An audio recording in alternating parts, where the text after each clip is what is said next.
অনুষ্ঠানটির সহযোগী নিবেদক BS6 প্রযুক্তি সহ সুজুকি অ্যাক্সেস 125 কম তেল খায়। Little Big Moments by Tanishq.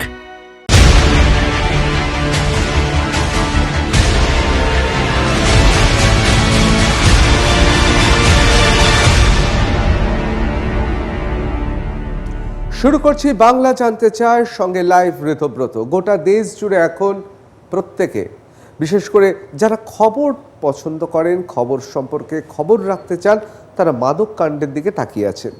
আর আমাদের রাজ্যে গতকালের পর একটাই প্রশ্ন, মমতা বন্দ্যোপাধ্যায় কি ভারতবর্ষের প্রধানমন্ত্রী? পরবর্তী প্রধানমন্ত্রী কি মমতা বন্দ্যোপাধ্যায়? হ্যাঁ, এই আলোচনাই চলছে চায়ের দোকানে, অফিসে, প্রত্যেকটা জায়গায়। এমনকি যারা দূরপাল্লার বাসে আসছেন, ট্রেনে আসছেন, তারাও একই আলোচনা করছেন। আমরা ইচ্ছে করলে আজকে এই আলোচনাটাই করতে পারতাম, কিন্তু আমাদের মনে হয়েছে এই আলোচনার পাশাপাশিও আরেকটা আলোচনা করা দরকার, যেটা হয়তো শুধুমাত্র ভোটের শতাংশের বিচারে খুব একটা জায়গা পাচ্ছে না। কিন্তু বাংলার ইতিহাস, বাংলার রাজনৈতিক ইতিহাসকে আমরা অস্বীকার করি কি করে? আর সেই জন্য আজকে আমাদের আলোচনার বিষয় একটু অন্যরকম। তার কারণ আমরা জানি বাংলায় একটা সময় শক্তি বলতে, রাজনৈতিক শক্তি বলতে আমরা দুভাগে ভাগ করতাম। একদিকে দক্ষিণপন্থীরা, যেখানে কংগ্রেস এবং পরবর্তীকালে তৃণমূল কংগ্রেস, অধুনা ভারতীয় জনতা পার্টি, আর অন্যদিকে বামপন্থীরা। বামপন্থীদের মধ্যেও ভাঙা ঘোড়া ছিল, মতাদর্শগত আদর্শগত তফাৎ ছিল। এক বামপন্থী আরেক বামপন্থীর থিসিস আলাদা, কিন্তু তা সত্ত্বেও বামপন্থীরা ছিলেন। এখনও যে এ রাজ্যে বামপন্থীদের সমর্থক নেই, এ কথা বলা যায় না। তবু ভয় হয় সেই সমস্ত তরুণ বামপন্থী নেতা নেতৃত্বদের জন্য, তারা কি করবে। আজকে এ নিয়ে আলোচনা করতেই হবে, তার কারণ ভারতীয় জনতা পার্টি আশানুরূপ এই উপনির্বাচন বা নির্বাচনে করতে পারেননি। মমতা বন্দ্যোপাধ্যায় শত্রুর মুখে ছাই ফেলে শেষ হাসি তিনিই হাসলেন। ভবানীপুর বেছে নিলেন তাদের প্রার্থীকেই গোটা বাংলার মুখ্যমন্ত্রী হিসেবে। আবার অন্যদিকে জাকির হোসেনকে দেখুন, লাফিয়ে লাফিয়ে যেভাবে তার ভোট সংখ্যা বেড়েছে, অনেকে ভেবেছিল সব রেকর্ড বোধহয় তিনি একদিনেই, এক ভোটেই খতম করে দেবেন। আমরা আলোচনা করব, তার কারণ পুজো আর কিছুদিন বাদে, বাঙালির সর্বশ্রেষ্ঠ উৎসব এসএনইউ ক্যালকাটা ফুটবল লিগ চলছে।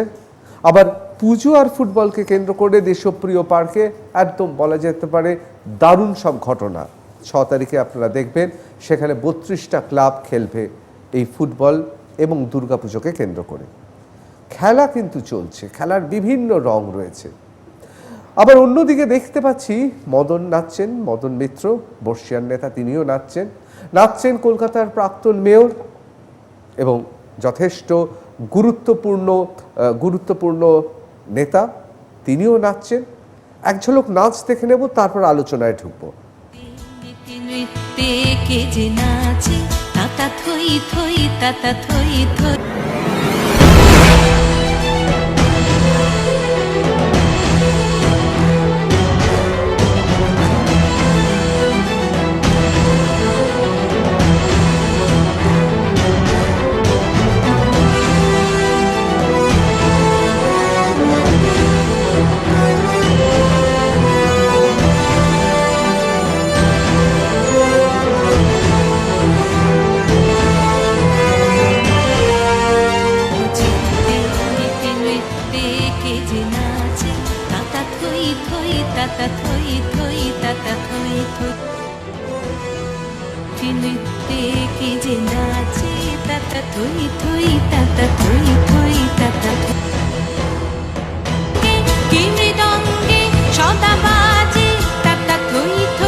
আমরা আরো একজনের নাচ দেখার জন্য অধীর আগ্রহে রয়েছি, তার নাচও দেখব। কিন্তু প্রথমেই প্যানেলিস্টদের সঙ্গে আপনাদের পরিচয় করিয়ে দিই। আমাদের সঙ্গে আজকে রয়েছেন আমার অগ্রজ সাংবাদিক আর+ নিউজের ইনপুট এডিটর বিশ্বজিৎ ভট্টাচার্য, রয়েছেন সোমনাথ সিংহ রায় এবং সিপিআইএম এর তরুণ নেতা শতরূপ ঘোষ। সোমনাথদা, আমি প্রথমে আজকে একটু আপনার কাছে মার্জনা চেয়ে নিচ্ছি। ৭৭% ভোট যাদের দখলে, সেখানে কিন্তু আমি আজকে সংখ্যালঘুদের পক্ষেই রয়েছি। তার কারণ সংখ্যালঘুরা হয়তো একটু বেশি সুযোগ পাবেন। আপনি নিশ্চয়ই এই অনুষ্ঠানের বিধি আগে জানিয়ে দিলাম, আপনার হাসি আরও চওড়া হোক, কিন্তু ৩% নিয়ে কিন্তু আমাদের আলোচনা করতেই হবে। আর বিশ্বজিৎদা তো রয়েছে। শতরূপ, প্রথমেই বলি যে আজকের অনুষ্ঠানে এই কারণে সোমনাথদাকে, বিশ্বজিৎদাকে দরকার, তার কারণ বামপন্থার একটা ইতিহাস আছে, সেই ইতিহাস নিয়ে শ্রদ্ধাশীল প্রচুর মানুষ আছে, এখনো বামপন্থী আদর্শে বিশ্বাস করেন, তাদের প্রতিও শ্রদ্ধাশীল। তেভাগা থেকে শুরু করে, খাদ্য আন্দোলন থেকে শুরু করে, বাম জমানায় যেভাবে ভূমি সংস্কার হয়েছে, প্রত্যেকটা বিষয়কে একদম শ্রদ্ধা সঙ্গে স্মরণ করছি। কিন্তু তা সত্ত্বেও একটা প্রশ্ন, আমার মনে হয় আপামর বাংলার অনেকের প্রশ্ন। তার কারণ আমরা জানি কানাইয়া কুমার কিছুদিন আগেই দল ছেড়েছেন, সিপিআই ছেড়েছেন, তিনি কংগ্রেসে গিয়েছেন। আপনার মন্তব্য সোশ্যাল মিডিয়ায় এই সংক্রান্তে ভাইরাল হয়েছে, আমি নিজেও দেখেছি, খুবই আহ্লাদিত হয়েছি। কিন্তু আমার একটা প্রশ্ন ছিল, যদি আর্যাবর্তে কানাইয়া কুমার থাকে, আমাদের বাংলার শতরূপ তো কোনো অংশে তার থেকে বুদ্ধিমত্তায় বা পাবলিক পারফরমেন্সে, অর্থাৎ মানুষের সামনে কথা বলায় কোনো অংশে তার থেকে কম নয়। বরং তিনি ৪ লক্ষ ভোটে হেরেছিলেন, আপনি অত ভোটে হারেননি। তিনি তৃতীয় হয়েছিলেন, আপনি অন্তত দ্বিতীয় হয়েছেন। এবং এমন একজন প্রার্থী, দাপুটে প্রার্থীর বিরুদ্ধে পড়াশোনা আপনারও কম জানা নেই, আপনিও তত্ত্ব কথা বলেন। আর এই যে ভিডিওটা দেখালাম, বিভিন্ন সোশ্যাল মিডিয়ায় আমরা দেখতে পাচ্ছি, দ্য ওয়াল থেকে শুরু করে বিভিন্ন জায়গায় আমরা বিভিন্ন ভিডিও দেখতে পাচ্ছি। এই ভিডিওটা এই কারণে দেখালাম, ইউটিউবে আপনারও কিন্তু বিরাট ক্লায়েন্টেল, মানে প্রচুর সাবস্ক্রাইবার। সব মিলিয়ে কেন জানি মনে হচ্ছে নাচ গানের মধ্য দিয়ে যে উৎসব হচ্ছে, যে খেলা হচ্ছে, যে পুজোর আবহ, শতরূপ আর এই ৩% দলে কতদিন থাকবে? শতরূপ কি এবার কি চিন্তা ভাবনা করছেন সিরিয়াসলি যে ইউটিউবটা করলেও তো এর থেকে বেশি আপনি মানুষের কাছে পৌঁছাতে পারবেন? রাজনীতিটা কি এবার পাল্টানোর সময় এসছে? মানে অন্তরে ভেতরে কি আছে যদি একটু বলেন। ঋতুদা, আপনি যেটা বললেন যে আর্যাবর্তে কানাইয়া কুমার এবং এখানে আমাদের বঙ্গদেশে শতরূপ, ব্যাপারটা সেরকমভাবে আমরা দেখি না। আর্যাবর্তেও লাল ঝান্ডা, বঙ্গদেশেও লাল ঝান্ডা। আমরা কেউই কোনো ব্যক্তি পতাকার থেকে বড় নয়, বা কোনো ব্যক্তি সমবেত স্বার্থের থেকে বড় নয়। এবং সেটা খালি বামপন্থী বলে বলছি না, আমার বিশ্বাস যারা একটা আইডিওলজিক্যাল কনভিকশন থেকে এমনকি দক্ষিণপন্থী রাজনীতিও করেন, তিনিও কোনো ব্যক্তি নিজেকে তার দলের থেকে বড় মনে করবেন না বলেই আমার ধারণা। কোনো রাজনৈতিক কর্মী সেটা করাটা শোভনীয় নয়, সেটা তাকে করাটা মানায় না। দ্বিতীয় কথা হচ্ছে যে দেখুন ঋতুদা, আপনি যেটা বললেন যে বুদ্ধির কথা, বুদ্ধিমত্তা বা বুদ্ধি থাকা না থাকার কথা, এবার ঠিকই দেখুন, একেবারে বুদ্ধিহীন মানুষ তো হয় না, সব মানুষেরই কম বেশি বুদ্ধি থাকে। এবং কথাটা হচ্ছে যে আমার বুদ্ধিটা আমার ব্যক্তি স্বার্থে কাজে লাগবে, নাকি আমার বুদ্ধিটা আমার শ্রেণী স্বার্থে কাজে লাগবে, সমবেত সমষ্টির স্বার্থে কাজে লাগবে, সেই একটা চয়েস আমাদের সবাইকেই করতে হয়। এবং শতরূপ, এখানে কি আমি একবার একটা প্রশ্ন করব, একদম মানে আমি মন থেকে প্রশ্ন। ভোটের রাজনীতিতে বুদ্ধিমত্তার খুব একটা দরকার হয় না, এটা কি এতদিনে বিশ্বাস করতে শুরু করেছেন? মানে যে ভুলটা বুদ্ধদেব ভট্টাচার্য বা ত্রিপুরায় মানিকবাবুরা করেছেন, আপনি কি এটা বুঝতে পারছেন? কারণ আপনাদের যাদবপুর কেন্দ্রের যিনি দাঁড়িয়েছিলেন নন্দিনী মুখোপাধ্যায়, হ্যাঁ, তার বুদ্ধিমত্তা, তার সায়েন্টিফিক মানে বৈজ্ঞানিক যে গবেষণাপত্র, তার ধারে কাছে তো পশ্চিমবাংলা কেন ভারতবর্ষে কেউ নেই। গত লোকসভায় আপনাদের দাঁড়িয়েছিলেন যিনি প্রার্থী, এখন কি আস্তে আস্তে বুঝতে পারছেন এই বুদ্ধিমত্তা এগুলো দিয়ে আদতেও কিন্তু মানুষের দরবারে কিছু হয় না, এটা বুঝতে পারছেন? না দেখুন, শুধুমাত্র একাডেমিক কোয়ালিফিকেশনটাই মানুষের দরবারে নির্বাচিত হওয়ার একমাত্র ক্রাইটেরিয়া হবে, তো আমরা কোনোদিনই কেউ কখনো বিশ্বাস করিনি। তা কেন করতে যাবো বলুন? আপনি তেভাগার কথা বললেন, তেলেঙ্গানার কথা বললেন। তেভাগার অহল্যামা কোন ইউনিভার্সিটি থেকে পোস্ট গ্রাজুয়েট করেছিলেন, এই প্রশ্ন কোনো পাগলও কোনো শুধু একাডেমিক নয়, কোনো ধরনের বুদ্ধিমত্তা।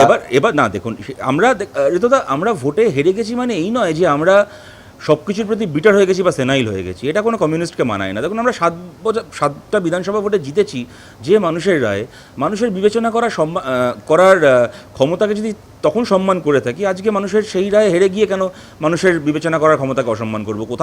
কোথায় খামতি হচ্ছে, কোথায় ত্রুটি হচ্ছে, সেটা আমাদেরকে নিজেদেরকে প্রশ্ন করতে হবে, ইন্ট্রোস্পেক্ট করতে হবে, সেখান থেকে শিখতে হবে, সামনের দিকে এগোতে হবে। তা বলে মানুষ খুব খারাপ, বুদ্ধির কোনো দাম নেই, সততার কোনো দাম নেই, সব ফালতু, খালি আমি ভালো, এইভাবে আমরা ভাবি না, বা কখনো আমরা এইভাবে ভাবতে শিখিনি, আজও ভাবছি না। এবং আপনি আমাকে যেটা আপনি কানাইয়ার উদাহরণটা দিলেন, দেখুন কানাইয়ার বামপন্থী হওয়াটা বন্ধ করে দেওয়া বা বামপন্থার পদ থেকে নিজেকে উইথড্র করে নেওয়াটা আমাদের সবার কাছেই যন্ত্রণার। আমি কখনো এই কথা বলবো না এখানে বসে যে না আমাদের এতে কিছু যায় আসে না, ও যে গেছে আমাদের ও তো দুয়ানা কোনো মূল্য নেই, তা কখনোই নয়। দেখুন আমরা বামপন্থীরা এটা কোনো দাদা দিদির পার্টি নয়, এটা আমাদের এখানে প্রত্যেকজন কমরেড মূল্যবান। কানাইয়ার মতো একজন পরিচিত মুখ, সে তো অত্যন্ত মূল্যবান, সে তো নিজে গুণেই পরিচিত হয়েছিল। তবে একটা কথা বলতে পারি, তো এখানে দেখুন ব্যাপারটা, ধরুন আপনি এখান থেকে রাজধানী এক্সপ্রেসে উঠলেন, দিল্লি অবধি যাবেন বলে, এখন আপনার সহযাত্রীরা সবাই দিল্লি অবধি যাবে না, কেউ আসানসোলে নেমে যাবে, কেউ কানপুরে নেমে যাবে, কেউ হয়তো মোগলসরাইতে নেমে যাবে, কেউ দিল্লি অবধি যাবে। সেরকম জীবনে প্রথম লাল পতাকার মিছিলে হাঁটা থেকে শুরু করে মৃতদেহের ওপর লাল পতাকা, এটা একটা গোটা জার্নি, সবাই এই গোটা জার্নিটা কমপ্লিট করতে পারে না, সেটা না পারাটা দুর্ভাগ্যজনক, কিন্তু কি আর করতে পারি বলুন। অবশ্যই। আর আমি তার সাথে আর একটা কথা বলি, আপনি যেহেতু শোভনদা এবং মদনদার ভিডিওর কথা উল্লেখ করলেন এবং দেখালেন, বা ওই নামেই অনুষ্ঠানটা করছেন, আমি চাই ওনারা নেচে গিয়ে সুস্থ থাকুন, ভালো থাকুন, ওনাদের মুখে হাসি থাকুক। আমার ওনাদের প্রতি I wish them good health and happiness in life, আমার তাতে কোনো অসুবিধা নেই। তবে আমি একটা কথা, আমার এইটা অবাক লাগে যে ধরুন এই নেতারাই অন্য সময় নাচছেন, গাইছেন, এত সুস্থ আছেন, এত স্বাভাবিক আছেন, সিবিআই ডাকলেই কারোর বুকে ব্যথা হয়, কারোর পিঠ চুলকোয়, কারোর মাথা টনটন করে, এইটা কেন হয়? এর পেছনে কী বিজ্ঞান আছে? সেখানেই আমার মনে হয় ঋতুদা, আপনি দেখবেন তৃণমূলের কিছু নেতার অবস্থান না, এখন দেখবেন, আপনাকে একটা উদাহরণ দিলে আমার মনে হয় ভালো করে নিজেকে বোঝাতে পারবো। অনেকের অবস্থান এখন দেখবেন এই বলিউডের শক্তি কাপুরের মতো, মানে কেরিয়ারটা শুরু করেছিল ভিলেনের রোল দিয়ে, দুর্ধর্ষ ভিলেন ছিল, একটা সময়ের পরে কমেডিয়ান হয়ে গেল। তাদের ভিলেন থেকে কমেডিয়ান হয়ে যাওয়ার ফলে মানুষের কাছে আমাদের একটাই অ্যাপিল, এনাদের নাচ গানের ভিডিও দেখুন, আনন্দ পান, সব ঠিক আছে, কিন্তু এদের নাচ গানের ভিডিও দেখতে দেখতে এদের পয়সা খাওয়ার ভিডিওটাকে ভুলে যাবেন না। শতরূপ, আবার আসছি, আপনি অত্যন্ত আপনার মতো করে আপনার যুক্তিবান আপনি অবশেষে ছেড়েছেন, এ নিয়ে তো আমরা আলোচনা করব। আমি একবার বিশ্বজিৎদার কাছে চলে যাব। বিশ্বজিৎদা, ঠিক যে কথা বলছিলেন শতরূপ, সত্যি আমরা জানি পুজোর সময় যে মার্ক্সীয় বুক স্টল হয়, অত্যন্ত ভালো, যে কোনো বইয়ের দোকান, তার প্রতি তো মানুষের তো একটা আলাদা আগ্রহ থাকেই, অত্যন্ত ভালো। কিন্তু কোথাও কি মনে হয় এই পুজো কমিটিতে কোনো পার্টির লোক থাকবে না? আমি বাম জমানার মধ্য গগনে যখন, হ্যাঁ, কমিউনিস্ট পার্টি বা বামপন্থী মানেই খুব গুরুগম্ভীর, খুব আঁতলেমি থাকবে, হ্যাঁ, খুব মানে কখনো কখনো খুব মুখ সবসময় পাংশুটে থাকবে, সবসময় শ্রেণী চেতনা, শ্রেণী সংগ্রাম। কিন্তু দক্ষিণপন্থীতে দেখুন, তৃণমূলের যারা নেতা, আমি শুধুমাত্র নাচ গানের কথা বলছি না, তারা বিভিন্ন পুজো করেন, মানুষের সঙ্গে থাকেন, মানুষের পাশে থাকেন, মানুষের পাশে থাকার জন্য পুজো কমিটি থেকে শুরু করে বিভিন্ন অনুষ্ঠানে তারা যোগদান দেয়। কোথাও কি তাহলে বাম জমানার মধ্য গগনেই যখন পৌঁছে গিয়েছিল, কোথাও কি জনতার থেকে আস্তে আস্তে বিচ্ছিন্ন হতে থাকে এবং বিরুদ্ধ শক্তি, অবশ্যই তখন মমতা বন্দ্যোপাধ্যায় নেতৃত্বাধীন তৃণমূল, তার আগে কংগ্রেসও ছিলেন, কোথাও কি তারা সেইখানে প্রবেশ করলেন এবং তারই কি ফল আজকে ভবানীপুরে দেখা গেল যে বামপন্থীরা সেখানে শতাংশের হিসেবেও এত কম? 2006-এ বুদ্ধদেব ভট্টাচার্য যে ম্যান্ডেট পেয়েছিলেন এবং তারপরেতে বুদ্ধদেব ভট্টাচার্য সরকার ইচ্ছা দেখাতে চেয়েছিলেন, সেটা আমার মতে, আমি আমার মতটা বলতে পারি যে সেখানে কোনো খাদ ছিল না। খুব দরকার ছিল ছেলে মেয়েদের চাকরি, খুব দরকার ছিল যে এখানকার মেধা এখানে ধরে রাখা। সেটা করতে গেলে আর তার আগে পর্যন্ত বামপন্থীরা যে পথে চলে এসছে সেই পথটাকে পাল্টাতে চেয়েছিলেন। এবং বুদ্ধদেব ভট্টাচার্য একটা কথা খুব বলতেন যে আমরা এই পথটায় চলতে শুরু করেছি, চলতে চলতে পথটা আমরা চিনে নেব। সেই পথে চলতে গিয়ে কোথায় কোথায় বিচ্যুতি হয়েছিল, সিপিআইএম সরকারিভাবে যা জানিয়েছে সেগুলো তো আমরা জানি। আমারও এখন আর বলার অত কিছু নেই, কারণ সমস্তটাই মানুষ জানেন বা দেখেছেন। এখান থেকে একটা কথা যেটা বলা যায়, তুমি যেটা বলছিলে এই শারদীয় স্টল যেটা, সেটা বিভিন্ন জায়গায় বামপন্থী, মানে আমাদের এখানে আমি সিপিআইএমকেই ধরছি কারণ বামপন্থার মূল কাণ্ডারি তারাই, সেখানে তারা বলতেন যে জনসংযোগ, আমরা এটাকে উৎসব হিসেবে দেখি, পুজোর ব্যাপারটা থাকে না। আমার একটা এখানেতে বারবার আমার প্রশ্নটা জেগেছে, সেটা হচ্ছে যে বামপন্থায় তুমি যদি বুদ্ধদেব ভট্টাচার্য সরকার কেন, জ্যোতিবাবুর সরকার থেকেই তখন পশ্চিমবঙ্গ সরকারের তথ্য সংস্কৃতি দপ্তর একটা পত্রিকা বার করতো, লোকশ্রুতি, অসাধারণ পত্রিকা, এবং সেখানেতে এই লোক সংস্কৃতির এই সমস্ত বিষয়গুলোকে তুলে আনা, তাদেরকে জায়গা দেওয়া, বা বিভিন্ন গ্রামে তাদেরকে বিভিন্ন জেলায় ওগুলোর অনুষ্ঠান করা। কিন্তু আমি যখন কেরলে পার্টি কংগ্রেস কভার করতে গেছি তখন সেখানে যেটা আমি দেখেছিলাম যে সমস্ত রাস্তা জুড়ে, সমস্ত জায়গা জুড়ে লোক সংস্কৃতির বিভিন্ন উৎসব, সেখানে হয়তো ধর্মীয় উৎসবও হচ্ছে, যেটাকে আমরা ধর্মীয় বলে থাকি, লোকায়ত সংস্কৃতি, লোকায়ত ধর্মের তো একটা ব্যাপার আছে, সেইটা আমার পশ্চিমবঙ্গে অভাব মনে হয়েছে। আমি বামপন্থী এখানকার যে সমস্ত তোমার ধরো পার্টি কংগ্রেসের মতন যে ধরনের অনুষ্ঠান, বা আমি অনুষ্ঠান বলবো না, কর্মসূচি, সেই সব জায়গায় এইগুলোর কোনো রিফ্লেকশন আমি দেখিনি। এরকম বিভিন্ন কারণগুলো রয়েছে, সেগুলো নিশ্চয়ই আমার মনে হয় যে বামপন্থী মানে সিপিআইএমের যারা নেতৃত্ব রয়েছেন, এটা তাদের কাজ, আমরা বাইরে থেকে পরামর্শ মানে দেওয়ার তাহলে জায়গায় বিশ্বজিৎদা কোথাও কি গূঢ় তত্ত্বের আড়ালে জনপ্রিয় যে রাজনৈতিক পদক্ষেপগুলো থাকে, সেই পদক্ষেপগুলো তারা একের পর এক তার সিঁড়ি হারিয়েছিলেন। আমি এই বিষয়ে বিশ্বজিৎদা আরও একবার আপনার কাছে আসবো, একটু সোমনাথদার কাছে চলে যাচ্ছি। সোমনাথদা, প্রথমেই বলি, যে শতাংশ ভোট আপনারা পেয়েছেন, বিশেষ করে মমতা বন্দ্যোপাধ্যায় অথবা ধরুন জঙ্গিপুরে জাকির হোসেন, আপনি কিন্তু আজকের অনুষ্ঠানে আশা করবেন না সেই মর্যাদায় আপনাকে বলতে দেওয়া হবে। কিন্তু হ্যাঁ, আপনি নিশ্চয়ই এখন আপনার হাসি চওড়া হবে, আপনার আমাদের সবার প্রশ্ন, তাহলে ভারতবর্ষের পরবর্তী প্রধানমন্ত্রী কি? তাহলে কি আমাদের বাংলার মেয়ে কি ভারতবর্ষের কাণ্ডারি হতে চলেছে? এ তো আলোচনা করব। কিন্তু কোথাও কি সোমনাথদা দীর্ঘদিন ধরে রাজনীতি করছেন, আমি আজকে কিন্তু ইচ্ছে করেই ভারতীয় জনতা পার্টি নিয়ে কিছু আলোচনা করছি না, তার কারণ এক্ষেত্রে একেবারে লড়াইটা কিন্তু একজনই লড়েছে। একদিকে চরম শিখরে উঠছে তৃণমূল, এবং আমরা ভেবেছিলাম, একটা সময় ভাবা হয়েছিল যে 2021-এ বোধহয় তৃণমূল আর সেই জায়গায় পৌঁছাতে পারবে না, কিন্তু অনেককে ভুল প্রমাণিত করে তৃণমূল সেই জায়গায় পৌঁছেছে। এবং এই উপনির্বাচনে ব্যবধান যেভাবে বেড়েছে, অনেকে বলেছিল 25,302 পেলেই হবে, কিন্তু সমস্ত কিছু ব্যবধান ছাড়িয়ে মমতা বন্দ্যোপাধ্যায় যে জায়গায় ভোট পেয়েছেন, অথবা জাকির হোসেন জঙ্গিপুরে ভোট পেয়েছেন, এখন আর এটা নিয়ে কোনো প্রশ্ন নেই যে বাংলা এখন সবুজ, বাংলা এখন তৃণমূল। কিন্তু তার পাশাপাশি যে প্রশ্ন উঠেছে যে বামপন্থা কি তাহলে চিরকাল শেষ হয়ে গেল? আমি জানি মহেশতলাতে আপনি দীর্ঘকাল বামপন্থীদের সঙ্গে লড়েছেন, আমি এটাও জানি বামপন্থা এবং বামপন্থীদের সঙ্গে লড়তে লড়তে আজকে এই পরিবর্তন এসছে, এবং সেই পরিবর্তনে আপনি একজন বলা যেতে পারে সাক্ষী। সেক্ষেত্রে বামপন্থীদের এই অবস্থা হবে, দেখুন ভবানীপুরে বামপন্থীরা জিতবে এটা কেউ ভাবেনি, কিন্তু বামপন্থীদের এই অবস্থা হবে আপনি ভেবেছিলেন? না, দেখুন, প্রথম কথা, ঋতু কিছু বলতে গেলে প্রথমে থেমে যেতে হচ্ছে। তার কারণ বিশ্বাস করুন, দীর্ঘদিন ধরে বামপন্থীদের নিয়ে আলোচনা করতে হবে। 2011-র পর হয়তো 16 পর্যন্ত ঠিক ছিল, 16-র পর থেকে বামপন্থীদের নিয়ে আলোচনা করতে হবে, এ কথা কখনো মাথাতে আসেনি। আপনার অনেকদিন পর একটা শোতে যেখানে বামপন্থীদের বিরুদ্ধে কিছু বলা কিংবা বামপন্থী নিয়ে কিছু বলার সুযোগ আপনি আমাদের দিলেন। যাই হোক, লড়াই হয়েছে বামপন্থী তার। তবে একটা কথা কোথায় লাগে জানেন দিত, আমরা যখন মনে করুন কংগ্রেস কিংবা তৃণমূল কংগ্রেস করতাম, যখন ছাত্র ছিলাম, যুব ছিলাম, ডেফিনেটলি লড়াইটা ছিল সিপিএমের সাথে, লড়াই হতো, মাঠে ময়দানে লড়াই হতো। কিন্তু আমরা যখন চায়ের দোকানে কিংবা ক্লাবে যেতাম না, তখন আমার পাশে যে বামপন্থী ছেলেরা যারা ক্ষমতায় থাকতো, তারাও কিন্তু আমরা বন্ধু হিসাবে ব্যবহার করতাম, এবং আমরাও তাদের সাথে বন্ধু হিসাবেই ব্যবহার করতাম। আমাদের বন্ধুত্বটা কখনো সিপিএম কিংবা কংগ্রেসে আসেনি। বর্তমানে যে সমস্ত ছেলেরা বিজেপি করছে, তাদের সাথে সে যুগের যে সমস্ত সিপিএম কিংবা যে সিপিএমকে দেখে এসেছি ক্ষমতায় থাকাকালীন প্রচুর দম্ভ, কিন্তু একটা জায়গায় গিয়ে আমরা কিন্তু এক জায়গায় উঠা বসা করেছি। বিজেপির ছেলেদের ভিতরে এই জিনিসটা নেই, রাজনীতির এইটা একটা খুব অল্প বয়স থেকে রাজনীতির কথা আপনি বলেছেন, এটা একটা দিক দেখেছি।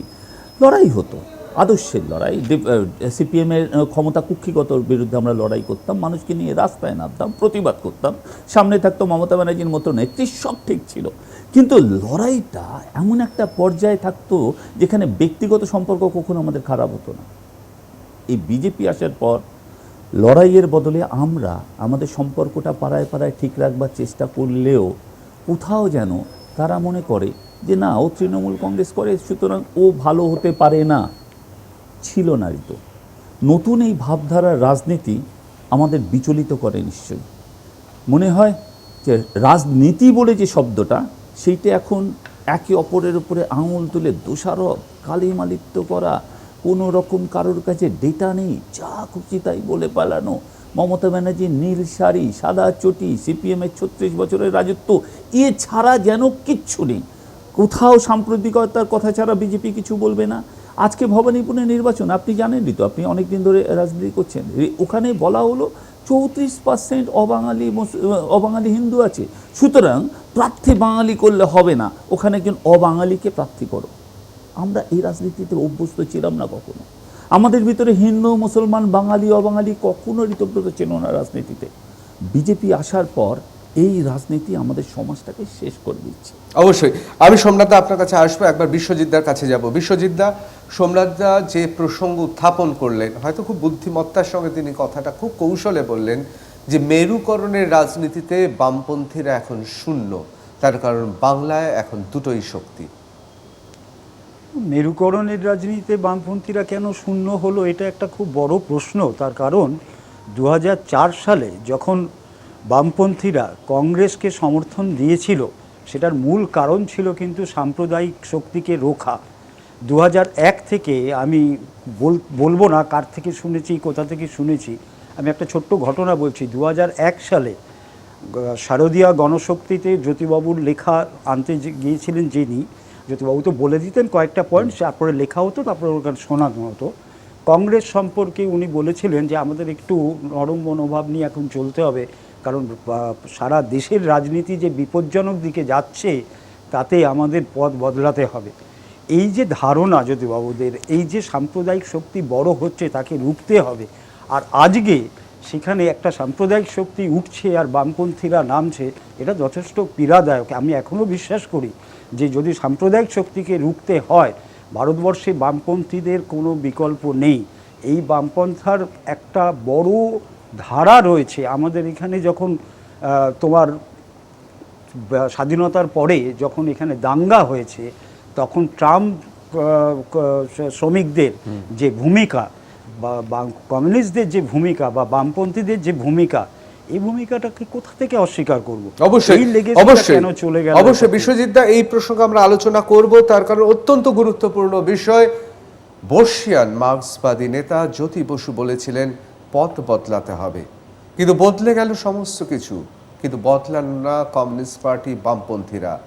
সেই জন্যে মানুষ বদলে ফেলেছেন হয়তো এ রাজ্যে তাদের শক্তি, যে শক্তিকে তারা সমর্থন করে, একদিকে তৃণমূল, অন্যদিকে বিজেপি।